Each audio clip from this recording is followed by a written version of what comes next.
Hello guys, in this video I am going to show you how to discover party itinerary options on the BACH application.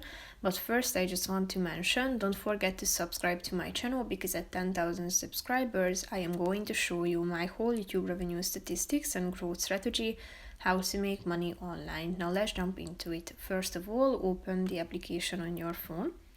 After that you should tap on the explore button down below, which is the third option, and here you can find a bunch of recommendations, but you can also use the search bar if you would like to type in a keyword that will help you to narrow down your search if you are looking for a particular itinerary. Click on the relevant one that you are interested in to check it out, and here you can see the pictures attached to it at the top of the screen. You can see the ratings and the costs, the duration, what it includes.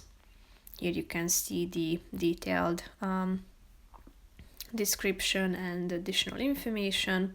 You can see the famous or frequently asked questions, and basically that's it. Here you can select the dates and other information are also available. So that's it for this video guys. See you in the next one. Bye bye.